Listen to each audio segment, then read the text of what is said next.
Bonjour, Eric Boutonnet, directeur technique au sein du groupe Metaline. Concernant les activités data center, dans le cadre des démarches RSE, nous avons une attention particulière à tout ce qui est gestion d'énergie et gestion des déchets.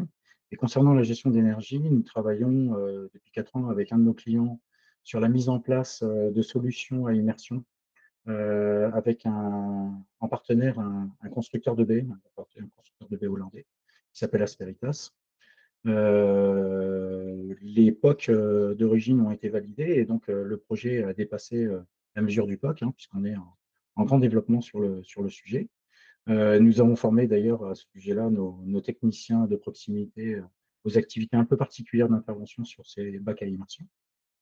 Alors pourquoi ces choix-là? Il y a beaucoup de raisons à ça, hein. Premièrement, il y a une réduction de la consommation électrique qui est assez importante, de l'ordre de 70%. Il n'y a pas de consommation d'eau, pas d'émissions de gaz à effet de serre, il n'y a pas de risque d'incendie ou très peu, euh, pas de corrosion, pas d'oxydation puisque pas de contact avec l'air, pas d'humidité, pas de poussière, moins de bruit aussi dans les salles. Généralement, on constate une augmentation du cycle de vie des équipements d'au moins 50%. Euh, il y a une plus grande compacité. On peut mettre plus de cœur, par exemple, puisqu'on peut atteindre des niveaux de température qui sont plus compatibles avec le refroidissement par air lorsqu'on est sur de l'immersion.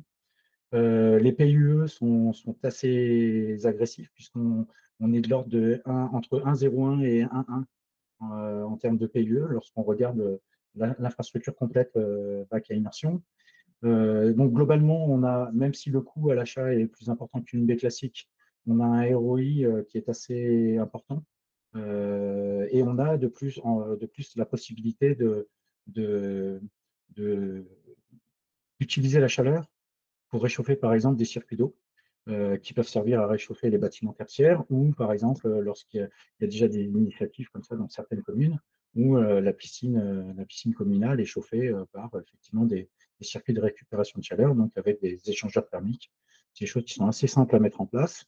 En termes de maintenance, etc., c'est aussi des choses assez simples. Alors nous, de notre côté, donc on intervient déjà sur un de nos clients sur ces bacs. On effectue aussi de la modification du matériel pour le préparer à l'immersion. Bien évidemment, un matériel ne peut plus avoir de ventilateur, par exemple, donc il y a des petites astuces avec des circuits imprimés qui permettent de tromper un petit peu les cartes mères et de leur faire croire qu'il y a toujours des ventilateurs en place. Voilà, on fait des modifications et on prépare les matériels pour l'immersion aussi.